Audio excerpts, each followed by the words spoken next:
Lucas capítulo 16, versículo 19. Ressurreição dos mortos. A ressurreição dos mortos. Diz assim a palavra do Senhor, capítulo 16 de Lucas, versículo 19. Ora, havia um homem rico, vestia-se de púrpura de linho finíssimo, vivia todos os dias regalada e esplendidamente. Havia um certo menino chamado Lázaro, que jazia cheio de chagas à porta daquele que desejava alimentar-se com as migalhas que caíam da mesa do rico. E os próprios cães vinham lamber-lhes as chagas. E aconteceu que o mendigo morreu e foi levado pelos anjos para o seio de Abraão. E morreu também o rico e foi sepultado. E no ar ergueu os olhos, estando em tormento, e viu ao longe Abraão e Lázaro no seu seio. E clamando disse: Abraão, meu pai, tem misericórdia de mim, manda a Lázaro que molhe da água a ponta do seu dedo e me refresque a língua, porque estou atormentado nesta chama. Disse, porém, Abraão: filho, lembra-te de que recebeste os teus bens em tua vida, e Lázaro somente males, e agora este é consolado, e tu atormentado. E além disso, está posto um grande abismo entre nós e vós, de sorte que os que quiserem passar daqui para vós não poderiam, nem pouco, os de lá passar para cá.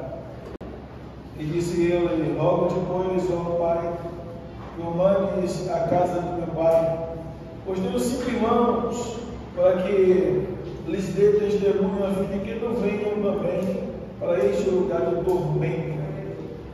Disse-lhe Abraão: eles têm Moisés e os profetas, ouçam-nos. E disse ele: não, Abraão, meu pai, mas se algum dos mortos fosse ter com eles, obedeciam. Porém Abraão disse-lhe: se não ouvem a Moisés e aos profetas, tampouco acreditarão, ainda que algum dos mortos ressuscite. Mas, Santo, em nome de Jesus, mais uma vez queremos te louvar e suplicar o teu auxílio, mais uma vez, o Senhor, pelo intermédio do vosso Espírito, possa nos auxiliar a compreensão da tua palavra, que te imploramos, Pai, em nome de Jesus. Podemos se sentar, queridos. É necessário, antes de nós explorarmos um pouco esse texto, lembrarmos que aqui está falando, além da ressurreição dos mortos, uma vida após essa vida terrena. Fala de 2 homens que todos os dois tiveram a oportunidade de viver aqui na terra, e todos os dois desceram à sepultura, ou seja, a vida continua após a morte física. É o que poucos cristãos param para refletir, que logo após a nossa morte física, certamente nós não morreremos. E a Bíblia tem diversas, dezenas de promessas de ressurreição dos corpos, até mesmo para os ímpios. Haverá ressurreição para os ímpios e para os convertidos. Os que vivem em obediência e desobediência, todas as pessoas, segundo a Bíblia, serão ressuscitadas para prestar conta com Deus, para ser salvo ou ser condenado. Então, quando nós temos esse entendimento e guardamos essa promessa, logo nós queremos endireitar nossa vida para nós não sermos condenados por aqueles que desobedecem à ordem de Deus. Precisamos levar em conta, ou levar a sério essa situação, onde temos que termos a preocupação e para onde nós iremos, levando em conta que essa é uma responsabilidade confiada a nós. Nós também podemos decidirmos a desobedecer a Deus, fazer o que nós quisermos e nós mesmos se condenarmos com as nossas atitudes, os nossos comportamentos e as nossas decisões. Nós somos ou recebemos de Deus a capacidade de não só discernir, mas também decidir o que nós queremos e até onde nós iremos passar a nossa eternidade. Eu não defendo nenhuma visão de Calvino, nem tampouco de Armínio, ou a visão arminiana nem calviniana. Eu acredito nas duas possibilidades. Eu acredito na ação divina na vida da pessoa, como também a decisão pessoal da pessoa. Tanto a Bíblia em algum momento vai mostrar que a responsabilidade literalmente é do ser humano, em algum momento também a Bíblia vai falar que Deus, por intermédio do seu Espírito também, Ele toca as pessoas, Ele dá experiências profundas, as pessoas se convertem. Se defendermos só uma visão, só uma tese, ou arminiana ou calviniana, automaticamente, no meu entendimento, é uma visão antibíblica. São teses dos dois que se pode defender uma só. Eu creio no poder de Deus por intermédio do seu Espírito, intervindo, abrindo os olhos, tocando algumas pessoas naquele momento, por intervenção do Espírito, convence por intermédio da pregação ou ação do Espírito, e a pessoa decide se converter. E também acredito no convencimento do Espírito, onde a pessoa ouve a mensagem e de alguma forma abre os seus olhos, a pessoa espontânea vontade, vai e decide o dia que quer entregar a vida a Jesus. Então, esse negócio de defender uma tese ou outra, também entendimento errôneo, a Bíblia, tanto o texto que dá para defender a predestinação, como também a ação divina, né? Ou Deus predestinou e acha que o elemento divino, ou por responsabilidade humana. Eu quero defender algumas teses e alguns versículos para a introdução dessa mensagem, para nós compreendermos que a responsabilidade foi confiada ao homem.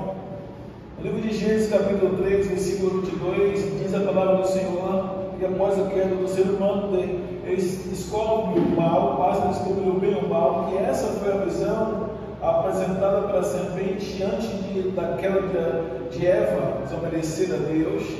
A serpente disse que certamente não foi assim que ele disse. Ele sabe que se você comer esse fruto, você vai ter o conhecimento do bem e do mal. Está entendendo o texto? Por isso que na galeria da dispensação da inocência, ou seja, ela não sabia o que era desobediência, não sabia o que era peso de culpabilidade após a desobediência. Automaticamente eles viviam em harmonia.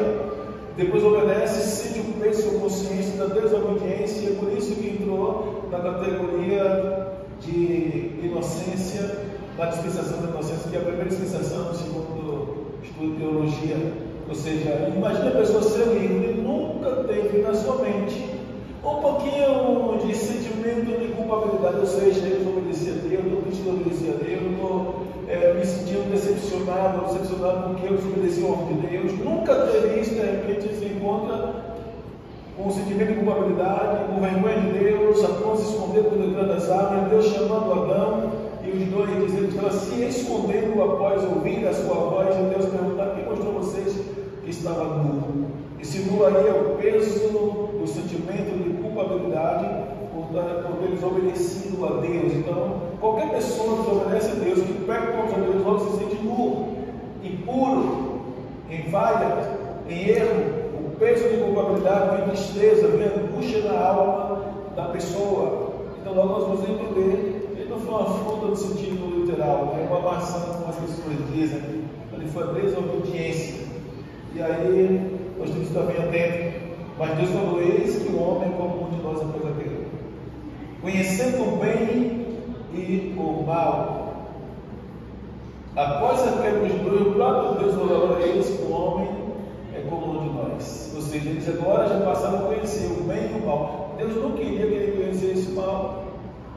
Deus queria que eles continuassem na inocência, na pureza, na comunhão, imagine só na obediência, e vivesse espiritualmente todos os dias da sua vida, usufruindo da comunhão com o Pai, ouvindo o Pai, sentindo o Pai.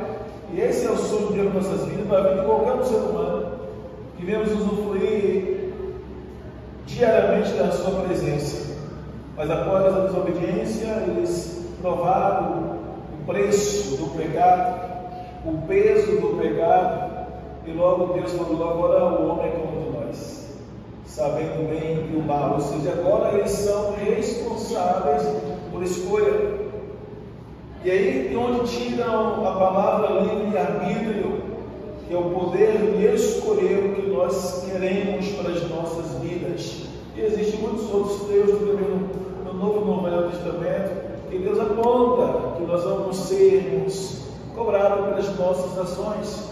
No livro de Deuteronômio, capítulo 30, versículo 19, o próprio Deus, no Velho Testamento, ele diz que ele tinha tomado os céus e terra como testemunha perante o povo da face da terra. Qual o seu povo, né, escolhido, que tinha colocado os céus e terra como testemunha contra nós, que tinha colocado ante nós o caminho da vida e o caminho da morte, o caminho da bênção, o caminho da maldição, e coloca diante do ser humano o caminho da bênção, o caminho da maldição, o caminho da morte, o caminho da vida, e o ser humano tem que escolher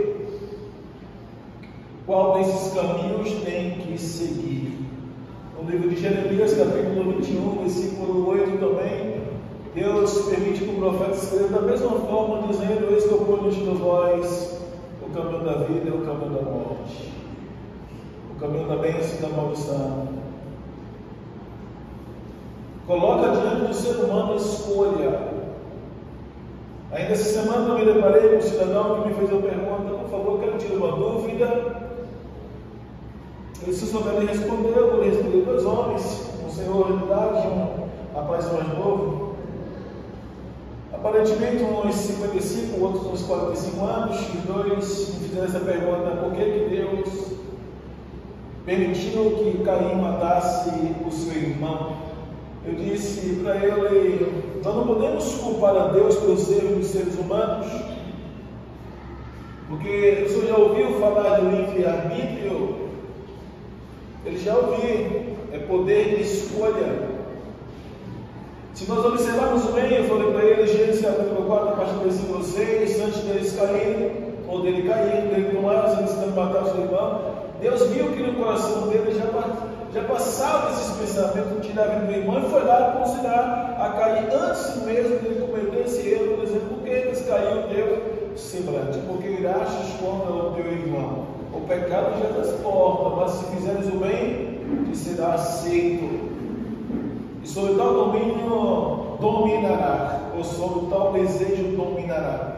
O próprio Deus, antes de ele cometer, foi lá diverti-lo, conscientizava que ele não podia executar o desejo que ele foi tomado, ou ele tomou momentaneamente, de fazer o mal pelo seu irmão, mostrando para mim, para o Senhor, ou para nós, que Deus respeita o livre-arbítrio. E eu não quero que o Senhor se ofenda comigo, mas se o Senhor agora decidisse tirar a sua vida, você acha que Deus ia vir correndo e ia tirar a faca da sua mão? Ele falou: não. Então é a decisão de Deus, a permissão de Deus, ou é a vontade sua?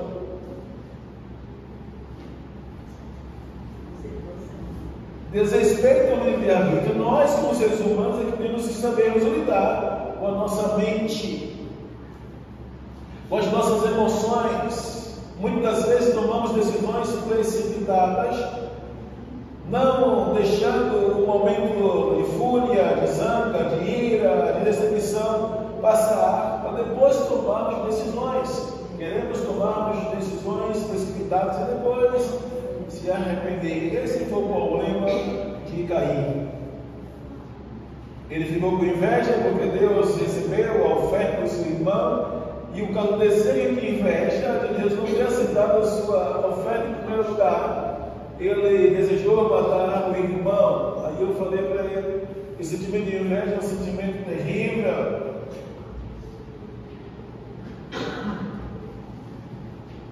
Terrível, maligno, e pode acarretar muitas outras coisas ruins. Se nós lermos Hebreus capítulo 4, versículo 13, para nós entendermos a responsabilidade das nossas decisões, a Bíblia diz que os olhos de Deus são duas, ou diante dos olhos de Deus, todas as coisas são duras e patentes diante dele, daquele que nós iremos prestar conta por tudo que nós fizemos no meio do nosso corpo, ou seja, as nossas decisões, os pecados, as coisas que nós fazemos no intermédio do corpo. Deus está vendo, Deus não vai impedir que nós façamos. Mas Deus vai cobrar um dia o que nós fizemos com o nosso próprio corpo, diz esse texto, ou seja, atribuído a nós a responsabilidade de tudo o que nós fizemos no nosso corpo. Agora imagine só, naquele grande dia, já está sendo escrito, tudo escrito no memorial, mas só em nós se depararmos diante de Deus, não precisa nem Deus lembrar o que nós fizemos de errado. Quando chegarmos diante dele, a nossa própria memória vai lembrar de tudo que nós fizemos de errado no decorrer da nossa vida cristã. E aí a nossa própria consciência não vai precisar esperar Deus nos sentenciar. Nossa própria consciência nos convencerá de que nós não iremos ser salvos se nós não vigiarmos o nosso comportamento enquanto estivermos aqui nessa terra. Então precisamos entender que a responsabilidade de toda ação, por meio do nosso corpo, é responsabilidade nossa. É uma infantilidade das pessoas atribuir a Deus a culpabilidade do erro de alguém. Quando alguém decide não fazer mais o mal, por exemplo de Moisés, no capítulo 2, versículo 14 do livro do Êxodo, a Bíblia diz que ele assassinou. Mas depois que Deus o chamou, ele não repetiu mais a mesma coisa, a ponto de Deus o levantar como um líder e escolher ele para ir para o Egito, libertar o seu povo do domínio do Egito. Aí nós vamos ver que Deus ele tem as mãos sempre a estender sobre a vida daqueles que se arrependem do erro, dos seus pecados e se convertem de verdade, não querendo repetir as mesmas coisas. É por isso que em Provérbios capítulo 28, versículo 13, a vez que aquele se confessa os seus pecados e abandona, alcança misericórdia. Dá a entender que aqueles que escondem seus pecados nunca vai poder prosperar. Nós não temos que esconder o pecado, temos que confessar e abandonar. Se não abandonar, não houve arrependimento. Não quero me aprofundar mais em termos de comportamento de pessoas que até mesmo nos pedem perdão, mas continuam fazendo o mesmo mal. A pessoa pode pedir perdão a um de nós, que o erro que fez com a gente, não quero pedir perdão, mas se continua fazendo, não houve arrependimento. Só foi remorso. É igual o Judas. Judas não se arrependeu, e por isso ele acabou desejando tirar a sua própria vida. Mateus capítulo 27, versículo 5, diz que ele saiu para enforcar-se. Depois que ele dá um beijo em Jesus e diz: Rabi, eu te salvo. Jesus vai para ele e fala: com um beijo você trai o filho do homem. O pecado veio à tona, ou seja, para Jesus nada estava oculto. E Jesus, na face dele, declara: com um beijo tu traz o filho do homem. Imagine a bomba em cima de Judas naquele momento, que ele estava cheio de engano, fingindo, que Jesus iria saber que ele estava traindo. E depois desse episódio, ele volta para entregar as 30 moedas de prata aos principais sacerdotes, dizendo: eu traí sangue inocente. E aqueles líderes religiosos dizem para Judas assim: que tem eu contigo? O que temos nós contigo?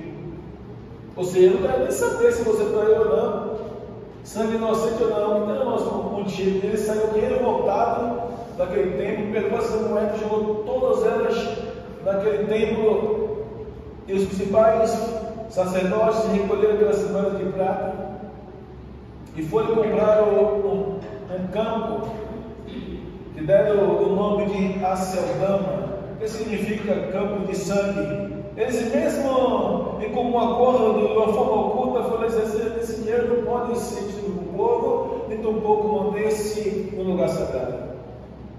Vamos tirar o templo e vamos comprar um campo. Deram o nome do campo Aceldama, campo de sangue. Só para nós entendermos o comportamento de Judas. E logo após ele sair dali, ele foi enforcar-se. Em Atos dos Apóstolos, capítulo 1, versículo 18, a Bíblia diz que ele foi e se precipitou de um despenhadeiro, talvez de uma montanha. A conclusão de alguns estudiosos é que ele tentou se enforcar, mas por algum motivo ele acabou despencando e todas as suas vísceras, ao cair no chão, vieram à tona, as vísceras, os órgãos internos saíram do corpo, ficaram espalhados após a tentativa de se matar ou de suicidar-se. O perigo de nós não termos arrependimentos sinceros diante de Deus.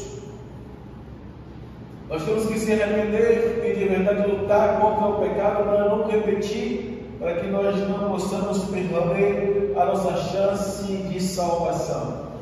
Se nós voltarmos no texto que eu abri aqui a mensagem, não só a introdução da mensagem, para compreendermos que a responsabilidade dos nossos atos está sobre nós. Deus não vai impedir que nós façamos ou tomemos nenhuma decisão errada, mas Deus vai cobrar de nós, lá na frente, cada decisão errada, ou nós vamos pagar o preço das nossas decisões erradas enquanto estivermos aqui nessa terra. Aqui fala de um homem que ele viveu uma vida esplêndida, mas a Bíblia não diz que ele buscou a Deus, que ele obedeceu a Deus, que ele temeu a Deus, que ele fez coisas boas. A Bíblia não fala, só fala que ele se preocupou em viver uma vida esplêndida, homem rico. Ele não atribuiu a Deus ou retribuiu para Deus a gratidão necessária de viver para o Senhor. E quando ele morre, ele é removido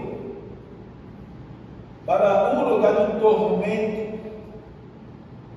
Daqui Jesus, em linguagem figurativa, está dando para nós que existe um lugar de tormento, que a vida não é só meramente essa que nós estamos vendo com nossos olhos físicos.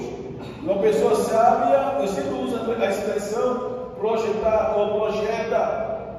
Uma pessoa sábia projeta a sua vida para se encontrar com Jesus. Não quer se igualar, se comparar, nem tampouco limitar os comportamentos das pessoas que não têm Deus, que não temem a Deus, que não obedecem a Deus, que vivem de uma forma vulgar, que vivem com a linguagem obscena, a linguagem impura, a linguagem mundana. As pessoas logo, automaticamente, que temem a Deus e que querem um dia viver com Deus, eles procuram purificar-se o seu corpo, a sua linguagem, a sua forma de viver, para um dia se encontrar com Deus. E esse dia vai chegar tanto para os que obedecem, quanto aos que desobedecem, tanto para o ímpio, quanto para os crentes.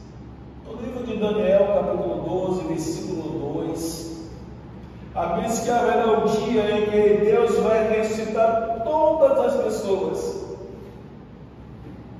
E os que fizeram bem sairão para a vida eterna, ou os que fizeram bem ressuscitarão para a vida, e os que fizeram mal para desprezo e angústia eterna. Observe que já no Velho Testamento a Bíblia está falando de ressurreição. No Velho Testamento está falando que haverá duas formas de vivermos após a morte física. Paulo escreve em 2 Coríntios capítulo 15, versículo 19, que miserável o homem que pensa ou espera Cristo só nesta vida. Você sabe que os cristãos, no dia de hoje, ainda tem essa visão de meramente serem abençoados, terrenamente falando. Muitos cristãos vão alcançar a bênção aqui, só confiam em Deus e que Deus mude sua vida aqui, mas não se preocupa com a mudança de vida para um dia se encontrar na eternidade com Ele. Tem muitos cristãos que lhe falta conhecimento bíblico para entender que Deus não quer só abençoar suas vidas aqui, mas mais ainda, abençoar sua vida para você alcançar a vida eterna, está com Ele. Até hoje tem um estrondo muito grande que nenhum ser humano está preparado, nem se prepara para nós partirmos, ou para alguém do nosso lado partir, para alguém que nós gostamos partir, causa comoção, dor na alma, e nós mesmo sabendo que todos nós iremos descer a sepultura, nós nunca estamos preocupados em se preparar a receber uma má notícia. Todos nós somos surpreendidos, porque passamos a agir como que, se todas as pessoas tivessem consolado, vai permanecer vivo fisicamente nessa vida aqui terrena. E não se preparamos para as notícias de repente. Fulano partiu, e quando nós somos pegos sempre de surpresa. Eu lembro-me que uma certa feita aqui, que Deus abençoe aquele homem, pela força, pelo testemunho que ele deixou aqui no legado, ou tem deixado um legado positivo aqui no pastor Jairo. Pastoreou uma igreja chamada Templo dos Anjos, no bairro chamado São Benedito, alinhado ao Ministério Quadrangular, que era do pastor José Inácio, discípulo do pastor José Inácio. Ele estava muito bem, feliz, alegre, recém-consagrado ao pastorado. E de repente recebeu um baque onde seus pais foram assassinados. Dois meliantes chegaram pedindo ajuda, e aquele casal de senhores, recém-convertido também, recém-batizado também, já cristãos, o filho feliz, alegre, que tinha batizado seu pai e sua mãe, ganhou para Jesus, Santo Tempo só ganhou para Jesus e serem batizados. E pouquinho tempo depois, ele recebeu a má notícia que seus pais foram assassinados, decapitaram suas cabeças e colocaram no vaso de santidade. Uma crueldade muito grande, e logo houve expectativa: o que vai ser desse pastor? O que vai acontecer com ele? Será que vai ficar de pé? Será que vai subsistir ou permanecer? E de repente ele se manifestou dizendo que perdoava os assassinos. E segundo o comentário, eu fiquei sabendo que ele foi à delegacia, veio a reconhecer os assassinos, que ele não sabia quem era. E chegou lá e disse que aqueles assassinos deveriam entregar sua vida a Jesus, porque os seus pais, eles sabiam onde estava. E que os assassinos deveriam entregar a Jesus também para um dia serem salvos. E a maioria dos seus milhares disse: nós não perdoamos. Há uns 3 anos atrás eu fiz um serviço para um sobrinho dele, e nós entramos na conversa da ressurreição dos mortos, da salvação daqueles que servem a Jesus, e ele me falou: meu tio perdoou, mas eu não perdoo. O meu tio é um exemplo cristão, nós reconhecemos isso, mas foi algo terrível que fizeram com os meus avós. Nós não perdoamos.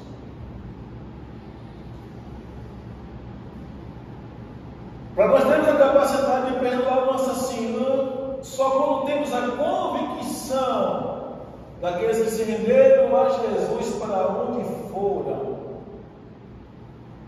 Se nós não tivermos a convicção da salvação, de que Jesus preparou a eternidade para que ele se rende aos seus pés, nós nunca iremos aceitar a perdoar uma pessoa que faz tamanho mal. Vocês acham que Jesus narrou esses textos bíblicos à toa? A intenção de Jesus é abrir os olhos da humanidade a compreender que a verdadeira vida não é essa que aqui nós estamos vivendo. Paulo bem sabia disso, após ser arrebatado em 2 Coríntios capítulo 12, versículo 3, versículo 4 e seguinte.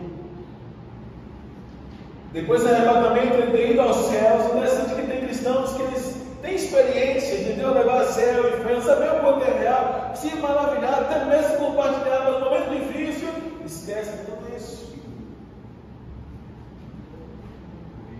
Quando Deus nos leva ao céu ou ao inferno, nós sabemos o quanto é real a existência dos dois. E nos momentos difíceis nós não sermos abalados a ponto de desistirmos de lutar pela nossa salvação. O apóstolo Paulo disse que ele conheceu um homem de 14 anos, não entendendo o texto, que ele tinha 14 anos de convertido, ou tinha 14 anos de ter essa experiência profunda com Deus, de ser arrebatado sem saber se no corpo ou se foi só no espírito, aconteceu no céu, que há o paraíso. Ele está falando dele mesmo, da experiência profunda que ele teve com Deus, de ser arrebatado do terceiro céu, até o paraíso a ouvir palavras inefáveis, das quais Deus não permitiu que ele divulgasse, ele compartilhasse com nenhum homem na face da terra. Pode ficar só para você. O que você ouviu de mim aqui, fique só para você. Não diga nada a ninguém. Eles não irão compreender. Interessante. Mas ele fala assim: olha, eu desejo partir e estar com Cristo. Mas eu lembro de vós, você da igreja. Ele ficou dividido entre o amor para a pessoa de Cristo e a igreja, ou seja, a igreja está com Jesus, partiu para Jesus, mas ao mesmo tempo se preocupava com o bem-estar da igreja, com medo de alguém, de alguns deles se perderem. E ele fala assim: o viver é lucro e o morrer é Cristo. Ou seja, eu sei para onde eu for se eu morrer fisicamente hoje. Eu não estou perdendo nada. Eu vou estar com o meu mestre. É o que está faltando em nossos corações, nas igrejas atuais hoje, é a convicção de um Jesus que está vivo para todo sempre, que vai buscar um povo que reconheceu o seu sacrifício e foi preparar um lugar para aqueles que creem e esperam por sua vida. Quando nós abraçarmos essa esperança de uma forma literal, nada nos abala. Nada mais nos abate. Nada mais nos impede de permanecer servindo. As dores são degraus que nós vamos usar para subir, não para descer, não para ser paralisado, vai ser como um degrau de escada que vamos se aproximando do nosso Senhor. Interessante que eu não vou entrar nesses detalhes, mas a Bíblia diz que há galardões, pedras preciosas, melhores e mais em quantidade para aqueles que sofrem mais. Quanto maior o sofrimento, maior o galardão. Você não entende isso quando os filhos de Zebedeu perguntou para Jesus, né, seu pai ou sua mãe, vai lá e pede para Jesus: permita que os meus filhos um sente a sua direita e outro a sua esquerda. Qual foi a resposta de Jesus? Primeiro Jesus falou assim: eles poderão beber o cálice que eu devo beber? Ou seja, eles vão pagar o preço que eu vou pagar? E eles disseram: sim, nós vamos pagar. Jesus voltou a vir para ele: perdão, vocês vão beber esse cálice. Em outras palavras, Jesus diz: vocês vão ser assassinados. Vocês sim vão pagar o preço com a própria vida. Mas o lugar que vocês estão pedindo, se dá uma direita ou uma esquerda, isso não me compete dar a vocês. Já tem esses lugares separados para aqueles que Deus o designou. Ou seja, Deus sabe muito bem quem vai sentar de acordo com o tamanho do seu sofrimento. Então, para sentar à direita, teria que pagar o preço com a sua própria vida. O cristianismo de hoje é diferente. Nem o servo de Deus, demônio não entra em casa. Quem é servo de Deus de verdade, o diabo vai na igreja, manifesta para a igreja. E é bom acontecer isso, senão as pessoas continuam lá fora escravas do diabo. Tem que ir para a igreja para manifestar. E Deus nos usar segundo sua misericórdia e expulsar as pessoas se tornar a igreja. Mas a ousadia dos capeta entre nas igrejas, entre nas casas dos crentes, e é um evangelho superficial aí pregado. E que diabo não entra em casa de crente? Que diabo não entra em casa de servo? Que diabo não entra na igreja?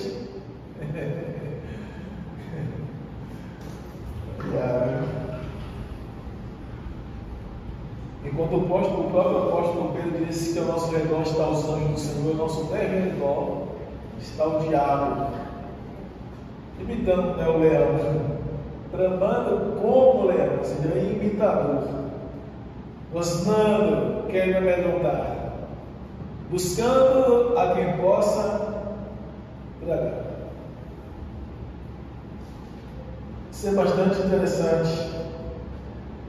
Precisamos entender que além da responsabilidade que Deus depositou sobre nós, Jesus ele tenta abrir os nossos olhos para entendermos, compreendermos e levarmos a sério por intermédio dessa mensagem bíblica, que não é morrer e acabou. Se você ler Hebreus capítulo 9, versículo número 27, a Bíblia se está ordenado ao homem morrer uma vez, e depois da morte física, segue-se o juízo. Depois da morte física. Ou seja, fulano morreu, e agora ele Deus.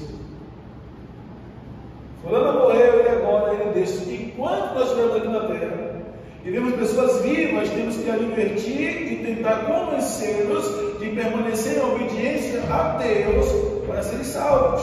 O nosso papel como igreja aqui na terra é tentar abrir os olhos do povo a entender que existe uma vida após essa, e só há vitória, só há garantia, só há eternidade do lado bom, se servir e obedecer e seguir a pessoa de Jesus. Agora, interessante, né? Quando passamos a compreender a Escritura, vamos entender que só existe esse caminho. Apesar de que o mundo hoje defender, até mesmo está impondo as suas próprias vontades de querer que as pessoas tenham uma maior aceitação por religiões, nenhuma salva. Estão impondo, estão pressionando, mas só existe uma igreja na face da terra, que é a igreja do Senhor Jesus Cristo. Vou falar dois. E essa igreja são aqueles que lutam, se permite ser um povo remido, um povo santo, um povo separado, um povo temente, um povo devoto a Deus. Não é religião, nenhuma religião salva. Só quem salva é Jesus Cristo. A pouco ele mesmo declara em João capítulo 14, versículo 6: eu sou o caminho. Isso nós vamos para entender que não existe outro caminho, ele é o único caminho. Ele fala, eu sou a verdade. Quando fala a verdade, está falando de uma forma absoluta, não existe duas verdades, três verdades. Ele fala, eu sou a vida, e ninguém vem ao Pai, você por mim. Então não existe outro medianeiro, não existe outro Salvador, não existe outra forma de chegarmos a Deus, a não ser se for por Jesus Cristo. Em nome de religião, as pessoas estão colocando métodos, costumes, onde as pessoas, dentro do nome dessas religiões, ou dessas religiões, entendem ou aprendem que tem que viver em idolatria, fazendo oração a outros seres, acreditando que pode confiar em oração de outras pessoas e abandonar ou acreditar em duas ou em só uma pessoa, que é Jesus. E nós temos que ter muito cuidado com isso. Nós só iremos ser salvos, só iremos alcançar a salvação, só vamos estarmos bem com o nosso Deus se nós obedecermos a sua palavra. Obedecer a palavra, você tem o entendimento. Se a Bíblia diz que só existe um caminho, temos aqui por dois. Se existe uma forma de estarmos com Ele, não existe duas formas. Se eu tenho que dirigir minha oração em nome de Jesus, eu não tenho que dirigir minha oração em nome de nenhuma outra pessoa. E o mais interessante de tudo, que além de ele ensinar tudo isso, é que a Bíblia diz que é Ele mesmo que vai voltar. A Bíblia não fala que Maria vai voltar. A Bíblia não fala que pastor nenhum vai voltar. A Bíblia não fala que Maomé vai voltar. Nenhuma entidade vai voltar para determinar ninguém. Nem Padre Cícero. A Bíblia fala que Jesus é quem vai voltar para buscar um povo. Eu acabei de citar aqui logo há pouco, Hebreus capítulo 9, versículo 27. Mas se você pular 2 para mais, no versículo 28, a Bíblia diz que Jesus ele vai voltar para buscar um povo que aguarda pela sua segunda vinda. Eu sou um pregador que eu defendo a visão de pré-tribulacionismo. Eu creio que Jesus vai voltar no início da tribulação, não pós-tribulação. Eu creio e eu não gosto de lutar, de discutir, né, de melindres, essas coisas, mas eu creio no arrebatamento da igreja no início da tribulação, no começo da tribulação. Se nós lemos o livro de 1 Tessalonicenses, capítulo número 2, capítulo 3, vai falar sobre isso. Haverá um tempo que haverá a apostasia, e o Filho do Homem não virá antes da manifestação, aliás, virá na manifestação do Anticristo, ou seja, na manifestação, quando preparando o cenário, a apostasia nós estamos vivendo já.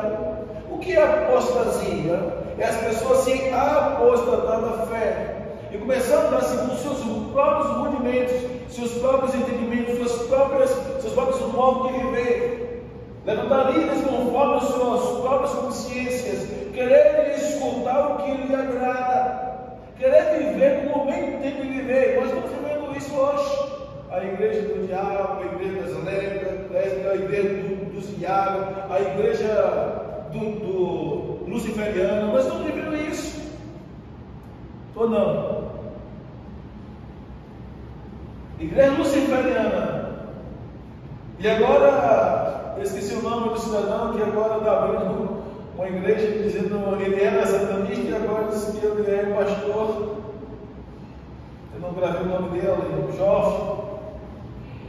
E agora se juntou com outro parceiro e dizendo que agora se converteu e ele vai defender a Bíblia da forma que ela é, não adulterada como os pastores adulteram a teologia, e ainda defende-se dizendo que ele é um cristão protestante. Ou seja, a apostasia é isso, é a mistura, é o ecumenismo de todas as coisas erradas, todo o engano, e as pessoas não têm mais nem um pouquinho de temor a Deus, não querem temer a Deus, não querem se preocupar com a santidade. E quando alguém se tem errado, isso aqui não é errado, Deus é amor. Eu não preciso de mudança, eu não preciso largar o pecado, Deus me ama do jeito que eu sou. E, em verdade, Deus ama o ser humano como ele é, mas Deus não ama as práticas pecaminosas. Todo o cenário está preparado para a manifestação do Anticristo. Nós estamos vendo os governos se unindo para destroçar a família. Só século está conseguindo ver que está sendo estabelecido o reino de Cristo. Isso ainda começou em 2013. 17 anos, vai chegar em 2030. Essa é a agenda mundial. Só as pessoas não estão vendo que de uma forma orquestrada os governos estão à força tirando as pessoas que defendem essas pautas dos poderes e no poder tomando as rédeas das nações e estabelecendo o que eles bem entendem que tem que estabelecer, com a intenção de trazer bagunça nas nações, onde estão oprimindo os cristãos, estão oprimindo as igrejas, processos em cima de processos, querem calar a igreja, porque a intenção é justamente essa, quebrar todo o paradigma estabelecido do judaísmo, do cristianismo. Sabe o que significa isso? Em que nós se apoiamos como cristãos? Na Bíblia? Ou não? O judaísmo se apoia em quê? Em alguns aspectos da Bíblia, porque defende os ensinamentos de Abraão.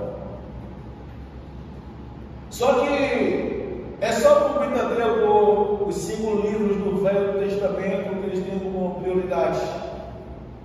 Mas eu quero chegar com isso é que eles usam a expressão de fundamentalistas. Olha, nós somos contra a Bíblia. Eles entendem que as ideologias, dado o nome de esquerda, vai gerar na vida dos pequenos, das crianças, dos adolescentes, dos jovens, e eles vão mudar a mentalidade das gerações futuras. Vocês entenderam? E aí cabe às crianças, adolescentes e jovens enxergar o jogo que eles estão fazendo, querendo impedir que você guarde princípios, valores que obedeçam a Deus e serem manipulados por meio de comunicação, que é celular, que é computador. Você quer uma coisa que mexe com muita gente? A ideologia de negro. Chamar a pessoa de negro é pecado, é um crime racial. Uma pessoa negra não pode chamar de negro. E por que não do lado uma lei de chamar de branco ser crime também? Eu não quero. Eu não colocar, chama de branquelo, vou dar um queixo. Ou seja, isso é uma ideologia, onde eles querem separar o ser humano, se é que eu posso usar de uma raça, como existisse 2, querendo convencer as pessoas a acreditar que existe um preconceito chamado de negro ou de preto, ou de negão. Isso é ideologia marxista, de esquerda. Só se a pessoa aceitar essa ideologia para se ofender. Se alguém me chamar de negro, eu vou me ofender. De negão, eu vou me ofender. De branquelo, imagina um albino. Havia um albino. Isso é ideologia, as pessoas querem separar a sociedade, trazendo divergência. É uma ideologia maligna, querendo convencer a sociedade a se sentir discriminado quando chamam da cor da sua pele. E tem pessoas que não estão conseguindo ver esse jogo maligno por meio das comunicações e começam a se sentir ofendido mesmo. Eu não tenho que me sentir ofendido pela cor da minha pele. Eu não me senti menor do que ninguém pela cor da minha pele. Eu tenho que entender dentro da minha mente que eu não sou pior do que ninguém, nem ninguém é melhor do que eu. Ainda que alguém se sinta melhor do que eu, não é melhor. Um dia eu peguei pesado, desculpa a expressão que eu vou usar. Uma mulher procurou me humilhar, me disse algumas coisas, e eu disse assim para ela: você é um pouquinho arrogante, não é não? Você deveria ser um pouquinho mais humilde, você está achando que é melhor do que quem? Está na posição social? A senhora vai no banheiro fértil? A senhora não é melhor que ninguém. Ela ficou vermelho, um camarão. Você entendeu? Eu falei mais claro com ela, entendeu? Quando faz necessidade fere, quando morrer vai entrar em processo de putrefação, não vai fazer também? Qual é o fim dessas pessoas, não é mesmo?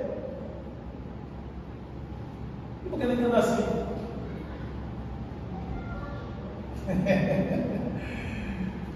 Tem o mesmo destino, a mesma destruição corporal como morrer fisicamente. E tomara que vá para o mesmo lugar, né? Os salvos. Nós estamos aqui em passagem, que nós chamamos de preto, de branco, de albino, de moreno, de marrom, se é o que for, nós temos o mesmo valor a Deus. E mesmo que nós temos o mesmo valor que os outros, nós não podemos sentir melhor ou inferior a ninguém. Mas temos que entender que existe um jogado de ideologia há muito tempo, querer manipular o povo a destroçar ou se separar. Nosso grupo é esse, o outro de fulano é aquele, o outro é esse, o cigano é aquele. A mesma coisa são os casamentos. Por que essa liberação toda de casamentos homoafetivos? e querer infiltrar nas igrejas, goela abaixo dos pastores até que celebrar tais casamentos. Eu lembro que ia sair uma lei, há uns 5 anos atrás, eu vou ser preso. 5 anos de cadeia para quem resistisse a fazer um casamento de homem com homem, sair não, Jesus. Graças a Deus ele não passou. Isso aí não, mas eu vou ser preso rapidinho. Porque nós não podemos ir contra a palavra, nós vamos ter ideologia, pressão social dentro das autoridades. Eles têm os magistrados, eles querem impor. E se nós não tivermos entendido na jogada, eles querem tirar os parâmetros mínimos, os princípios estabelecidos, eles querem destruir a família, estabelecendo. Agora, uma coisa certa: nós temos que manter nossa fidelidade para com o nosso Deus. O que é pecado para Deus, ainda que as leis terrenas aprovem, como se não fosse pecado, como adultério no Brasil mesmo não é mais pecado. Está arriscado a vítima que foi traído, se divulgado um vídeo, a justiça ainda querer caçar quem foi traído, porque divulgou a imagem, discriminou a imagem da pessoa que traiu.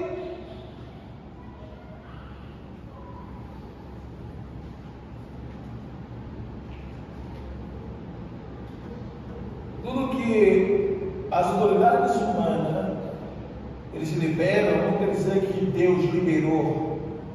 Ainda que passe por mais gerações, mais 20 gerações, mais 30 gerações, a Bíblia continua sendo a palavra de Deus para ser obedecida. E o ser humano só pode ser salvo se obedecer a palavra de Deus. Pelo contrário, não pode ser salvo. A geração pode ser perturbada, as nações podem viver uma vida perturbada, uma vida torcida com os princípios estabelecidos, mas nós não podemos se permitir ser levados por essas manipulações e influências negativas. As meninas chegam na escola e vê as menininhas tudo de barriguinha de fora, sem sutiã, uma moça distante que tem o mesmo comportamento. Bem, as minhas amigas são tudo descoladas, fala cada coisa. Eu olho assim, eu não posso também ser uma pessoa reprimida, né? Eu tenho que ser descolado igual as minhas amigas da escola, tem que ter a mesma linguagem. Daí já com o descolamento lá, você permanece na brecha, você salva. Essas coisas podem nos influenciar a tomarmos decisões erradas ou seguirmos comportamentos errados. E se nós vacilarmos, sermos ludibriados por essas influências, nós corremos risco de perder a nossa salvação. Porque a Bíblia diz que o nosso corpo é santuário do Espírito e o nosso corpo ele tem que ser resguardado. 1 Tessalonicenses capítulo 4, versículo 3 diz que o nosso corpo, algumas Bíblias usam a expressão vaso, mas o nosso corpo tem que ser guardado em santidade e honra e se abster da prostituição.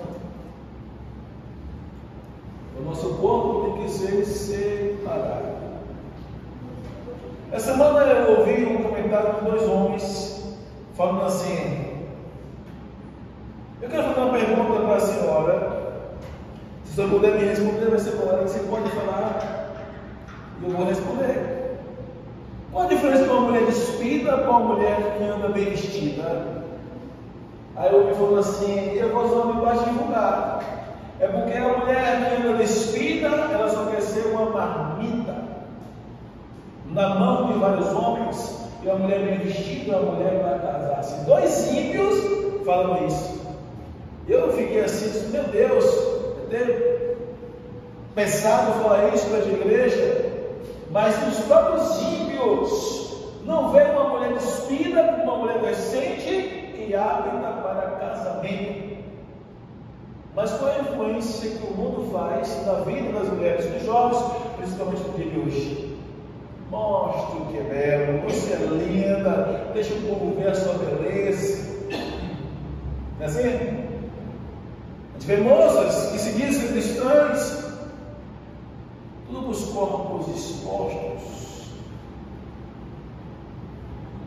Ou que vai ter um casamento honrado, ou vai encontrar um homem que se preza para viver princípios. Porque as vestes me fala de vulgaríssimo. Sou vulgar. E quando a pessoa é crescente, a pessoa se resguarda. Ainda há pouco, eu estava vindo agora e eu falando com Deus, e Deus passa parece que é uma mulher casada, com uma roupa comprida até os pés. Aí eu passei, ela vindo do lado, passando da rua assim, eu passando, ele falou assim, que cabelo na mão, eu não conhecia. Eu via uma cor diferente na perna, era o decote do vestido aqui, cabelo da coxa. Aí eu virei para frente e disse, mas Deus sempre que pode. Eu falei para Deus, como que pode? Uma mulher toda assim, de mulher diferente, abrindo o decote lá no meio da coxa, até no pé embaixo. Eu disse, as mulheres estão perdendo o culto. Eu vi dentro da casa de oração. Dentro da casa de oração. E quando eu falo sobre isso, é porque nós, como cristãos, não podemos perder o foco para que nós somos chamados, garantindo nossa entrada na eternidade, porque o dia não vai estar conta. 2 Coríntios capítulo 5, versículo 10, se não me falha a memória, a Bíblia diz que todos nós devemos prestar conta perante o tribunal de Cristo. Esse texto mesmo. Iremos prestar conta diante do tribunal de Cristo. Ou seja, Jesus ele veio como Salvador do mundo e sacrificou em nosso lugar, pagando o preço dos nossos pecados, mas quando ele voltar a segunda vez como juiz, ele não virá mais como Salvador. Então precisamos entender que não vai ter piedade nenhuma na pessoa de Jesus com aqueles que ouviram o Evangelho, entenderam como deveria se portar como cristão e não obedeceram. Aí é que está o problema, né? Vou viver como Deus entender que devo viver e vou acreditar na minha sorte, né? Quem sabe naquele dia Jesus olha para mim e me acha bonitinha ou bonitinha me deu uma chance. Atos dos Apóstolos, capítulo 24, versículo 15. Atos, capítulo 24, versículo 15, por favor. Olha o que o apóstolo Paulo fala. Atos, capítulo 24, versículo 15. Tendo esperança em Deus, como estes mesmos também esperam, de que há de haver ressurreição de mortos, tanto dos justos quanto dos injustos. Haverá um dia que Deus ressuscitará tanto o justo quanto o injusto. Precisamos levar em conta que se após a morte física,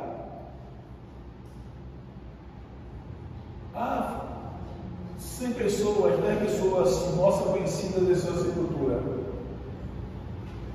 sofremos a dor da saudade, mas não vai ficar naquela sepultura mais. Haverá um dia que Jesus vai chamar pelo nome. Todas as pessoas que passaram aqui na terra, haverá o dia de ser ressuscitados. Em João, capítulo 5, versículo 28, a Bíblia diz: não se maravilheis disto, porque vem a hora em que todos, não fala alguns, não fala os meus servos, todos os que estão nos sepulcros ouvirão a voz do Filho do Homem, e uns ressuscitarão para a vida eterna, e outro a desprezo e angústia eternas. Todas as pessoas serão ressuscitadas.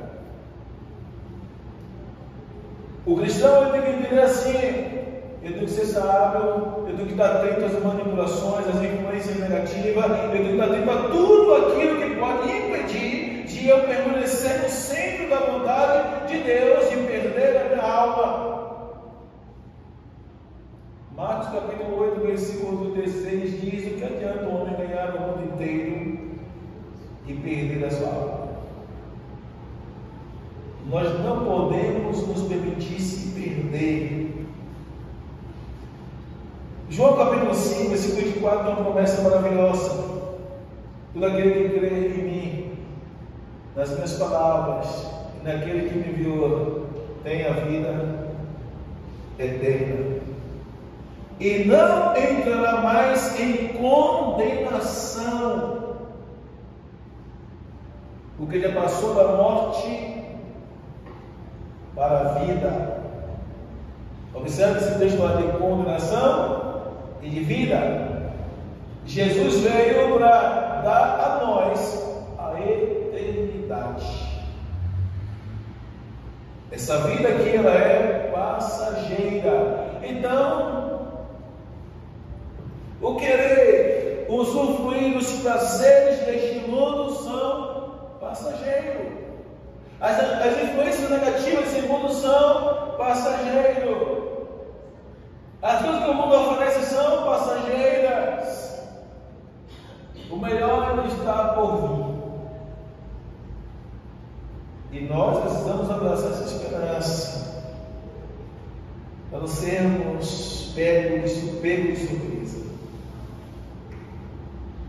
Em 1 Tessalonicenses capítulo 4, 1 Tessalonicenses capítulo 4, versículo 13, até o versículo número 17, a Bíblia nos aconselha a não andarmos desesperados quanto ao momento de morte. É 1 Tessalonicenses capítulo 4, versículo 13 e 17. Olha o que o texto diz: concernente a nossa morte física. Não quero, porém, irmãos, que sejais ignorantes acerca dos que já dormem. Ele usa a expressão dormem, mas ele diz que morreram. Para que não vos entristeçais como os demais que não têm esperança. É por isso que ele vai dizer aqui que o apóstolo Paulo tinha ido ao terceiro céu, até o paraíso, e não ouviu palavras das quais Deus não permitiu que falasse o algum. E aqui o apóstolo Paulo fala assim: olha, não sejais como os demais sem esperança de quê? De vida eterna. Nós não podemos ficarmos com pessoas desesperadas concernente a pessoas salvas. Um cristão sábio, ele vai chorar, vai gastar lágrimas, se for necessário um ano inteiro, 2 anos inteiros, 10 anos se for possível, pelas pessoas da família que ainda não foi alcançado por Jesus. Se tem alguém que você deve chorar para não morrer sem salvação, são aqueles que ainda não se rendeu à pessoa de Jesus. Esses têm que chorar, sabe por quê? Porque um dia eles vão chorar num lugar de tormento e ninguém vai poder tirar de lá. E nós somos os únicos que podemos clamar e implorar a misericórdia de Deus, para que Deus nos alcance antes de ir para esse lugar. Nós somos seres humanos, choramos por pessoas salvas. Somos seres humanos. Mexe com a vida emocional e sentimental, mas chore mais para aqueles que estão perdidos. Vai ser melhor para nós, ser melhor para eles, aprovados por Deus. Olha que esse texto parece muito pesado, né? Não quero, porém, irmãos, que sejais ignorantes acerca dos que já dormem, para que não vos entristeçam. Não por causa de Paulo, para que vocês não tristes, cabisbaixo, como os demais que não têm esperança, porque se cremos que Jesus morreu e ressuscitou, assim também aos que em Jesus dormem, ou que morreram em Jesus, Deus os tornará a trazer com Ele. Está falando de ressurreição do corpo daqueles que partiram, que não estão mais no meio da gente, que não estão mais conosco, mas partiram em Cristo, e Deus vai tornar trazer de volta com Ele um dia.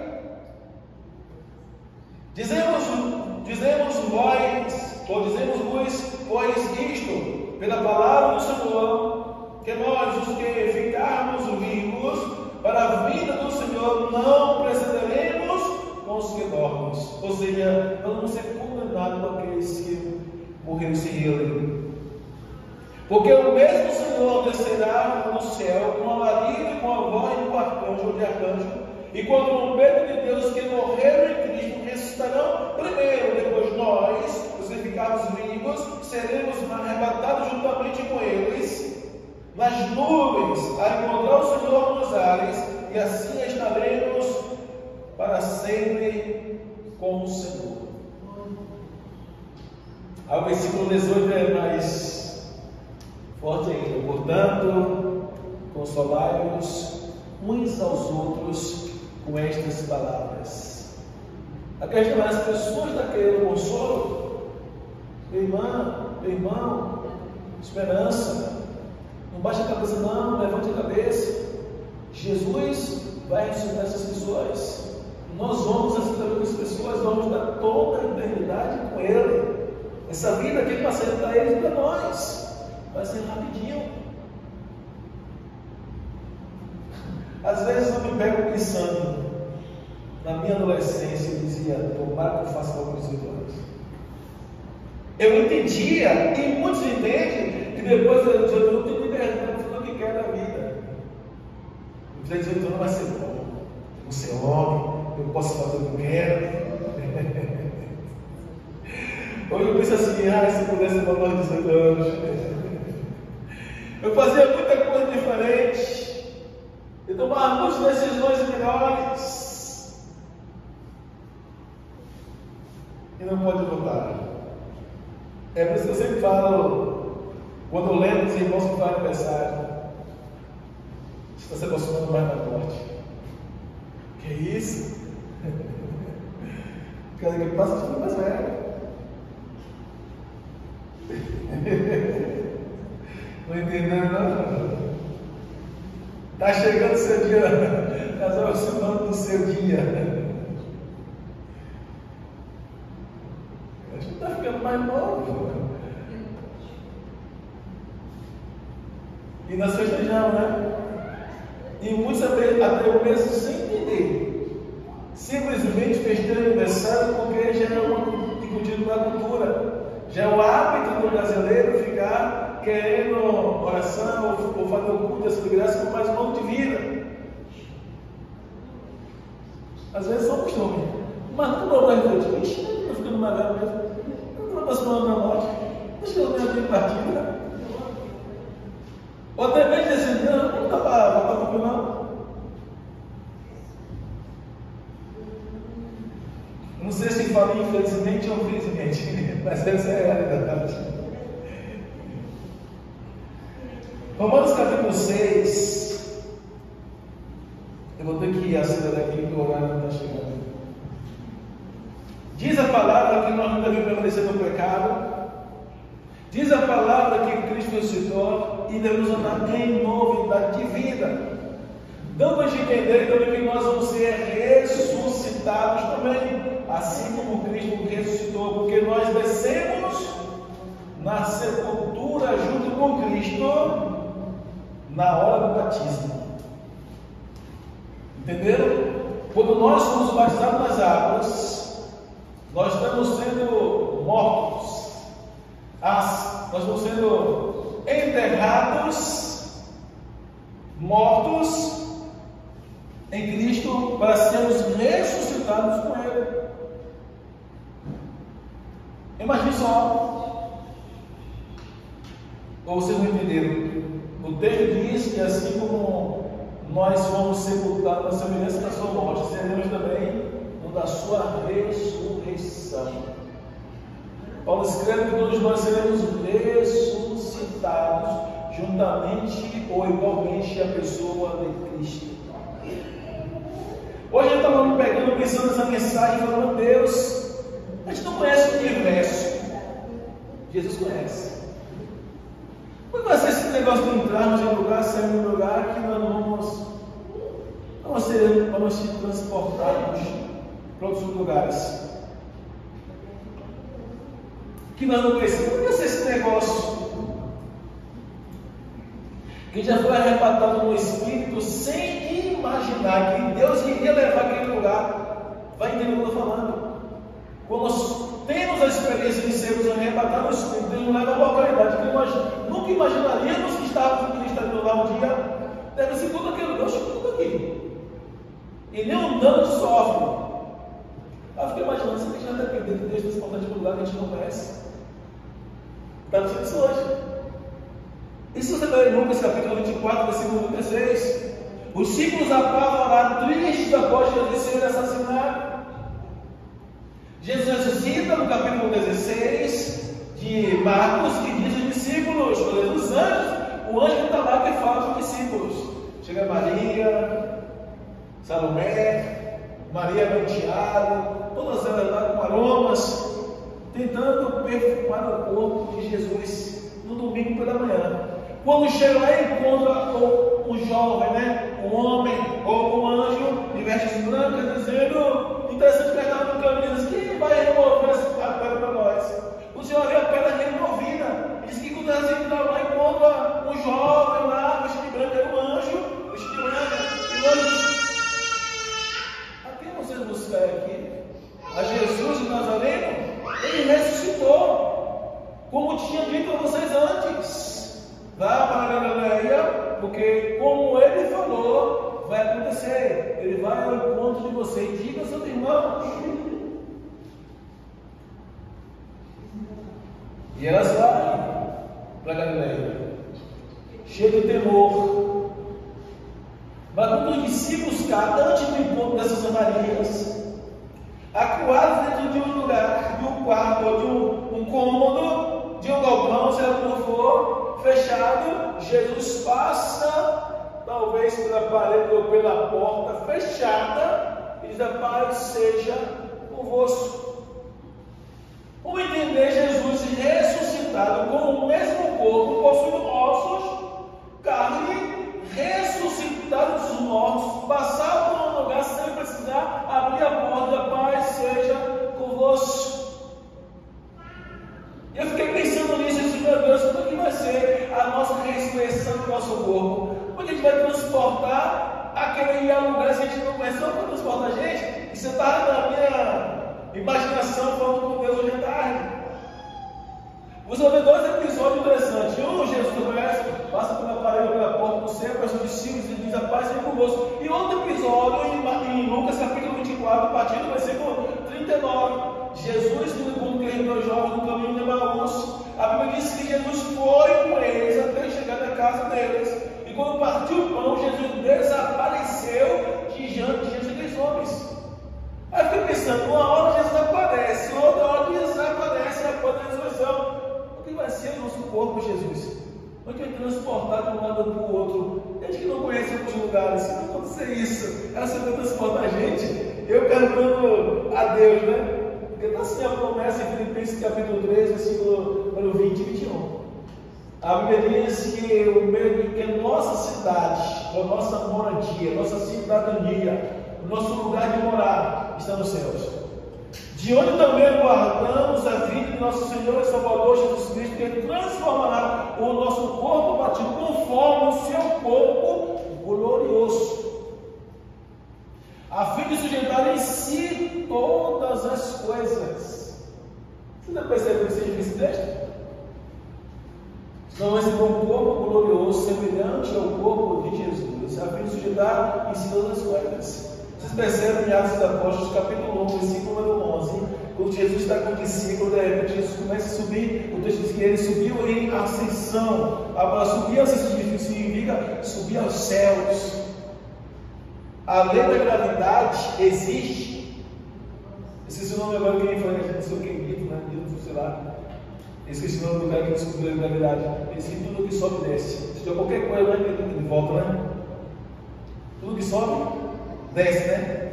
Não é assim? Agora imagine ele subindo de gravidade, não pode parar Jesus. Ele subiu o discípulo para Jesus, tira o dedo de gravidade e impediu Jesus subir para a glória. Essa promessa para nós cristãos que seguem Jesus, que vão receber o corpo, a fim de si todas as coisas, domínio sobre a lei da gravidade. Não existe frio, não existem limites que nós recebemos no corpo. Se não vai ter mais morte, imagine o limite. Você não vai entender isso? Olha a promessa de Deus como é gloriosa, maravilhosa. Jesus aparece, depois Jesus desaparece, repreende os discípulos, chama Tomé. No capítulo 24, se me fala no versículo 42 a 43 de Lucas. Chama Tomé e diz: vem cá, vede que eu sou o mesmo. Para mostrar a eles que ele era o mesmo, perguntou ao discípulo: tem peixe aí? Aí apresentando o peixe, ela disse: comeu na frente, para mostrar que ele estava fisicamente ressuscitado com o mesmo corpo. Ainda falou assim: ó, vede que eu sou o mesmo, porque espírito não possui ossos e carne, como vede que eu possuo. Oh, glória a Deus. Nós vamos ser ressuscitados mortos. Por isso que nós pagamos um preço muito alto. Por isso que os levantes são muito grandes contra a igreja. O mundo não compreende porque não crê em Jesus. O mundo não compreende a esperança que ele tem de um dia Jesus voltar em glória e subir para a glória e vivemos por toda a eternidade com ele para a glória. O mundo não entende a gente. Eles não conhecem a Deus, eles não ouvem a Deus, eles não sentem Deus. Como não compreender os crentes? Que Deus só se revela para aqueles que são humildes, que reconhecem o seu Filho como seu Salvador. Como vai entender a gente? Na primeira carta de João, capítulo 3, versículo 2, a Bíblia diz que grande é esse mistério.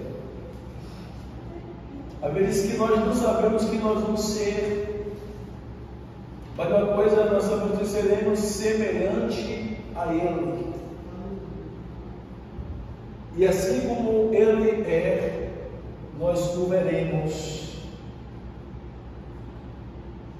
É por isso que Deus às vezes puxa nossas orelhas, Deus nos repreende, Deus permite situações difíceis na nossa vida para provar nossa fé, porque o que está preparado para nós não se pode comparar com nada que nós já vimos, ouvimos ou conhecemos aqui na terra. Se nós soubéssemos o que está guardando para nós, talvez nós teríamos um pouquinho de força para lutar. Seríamos pessoas mais determinadas. E Deus espera nós é isso. Apocalipse capítulo 20, que eu procuro na mensagem que o horário já foi. Capítulo 20 do Apocalipse. Enquanto o mundo, na primeira carta de João 5, versículo 19, diz que o mundo jaz no maligno, a igreja pertence a Jesus. A igreja tem rumos diferentes. Apocalipse capítulo 20 diz assim: e vi descer do céu um anjo que tinha a chave do abismo e uma grande cadeia na sua mão. Ele prendeu o dragão, a antiga serpente que é o diabo e Satanás, e amarrou-o por 1000 anos. E lançou-o no abismo e ali encerrou e pôs o selo sobre ele, para que não mais engane as nações, até que os 1000 anos se acabem, e depois importa que seja solto por um pouco de tempo. E vi tronos, e assentaram-se sobre eles aqueles a quem foi dado o poder de julgar. E vi as almas daqueles que foram degolados pelo testemunho de Jesus e pela palavra de Deus, que não adoraram a besta nem a sua imagem, e não receberam o sinal da besta nem da mão, e viveram e reinaram com Cristo durante 1000 anos. Mas os outros mortos não reviveram até que os 1000 anos se acabaram. Esta é a primeira ressurreição. Bem-aventurado e santo aquele que tem parte na primeira ressurreição. Sobre estes não tem poder a segunda morte, mas serão sacerdotes de Deus e de Cristo, e reinarão com ele 1000 anos. Se nós lermos os demais versículos, vai dizer que o mar dos seus mortos, né, que foi lançado no abismo, né, os falsos profetas. Mas observe que está falando de ressurreição dos nossos corpos mais uma vez. E fala ali que vai estar com Cristo e que não vai estar com Cristo. Então, a igreja é uma instituição divina, estabelecida pelo divino, para nós se prepararmos, se esforçarmos para um dia se encontrar com Ele. Nós não podemos nos permitir sermos enganados com a ludibriação que está acontecendo até mesmo com as pessoas que são igreja na face da terra. Aceitar tudo como igreja, viver de qualquer jeito como igreja. Nós não podemos vacilar os nossos pés. E quando Jesus vier, e logo ele vem, pelos sinais não vai demorar muito, temos que estarmos vigilantes e sempre preparados para não sermos pegos de surpresa. Se nós não estivermos atentos e nossa mente essa esperança, logo nós seremos pegos de surpresa. Mas se nós vigiarmos e confiarmos nas suas promessas, permanecermos sempre na sua vontade, logo estaremos pegando. E nós vamos olhar para trás e valeu a pena abrir mão tantas coisas que o mundo oferecia. Valeu a pena abrir mão tantas coisas que pareciam ser coisas boas, mas não era da glória de Deus. Valeu a pena, Senhor, não desistir dos momentos mais difíceis da minha vida, permanecer, porque hoje sim eu estou recebendo um consolo que eu nunca imaginaria, nunca passaria na mente que eu ia ter. Lá não vai ter mais espaço para tristeza, nem angústia, nem choro, nem saudade, lembrança nenhuma lá no céu vai ter para desestimular nós queremos permanecer morando lá. É um mistério, né? Como diz alguns, nós usamos o nosso lugar na glória. Ninguém consegue desvendar na verdade o lugar dos salvos. Só sabemos pela fé que existe. Mas fique firme. Abrace a esperança da ressurreição do seu corpo. Não pense nem espere Jesus só nesta vida. As pessoas que esperam Jesus na vida, eles não suportam as provações.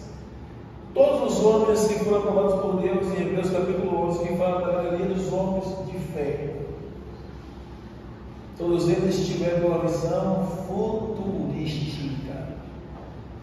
Nenhum foi uma visão presente, momentânea e terrena. Todos eles tiveram a visão de um dia morar nas nações celestiais, a nova Jerusalém. E é isso que Deus espera de nós.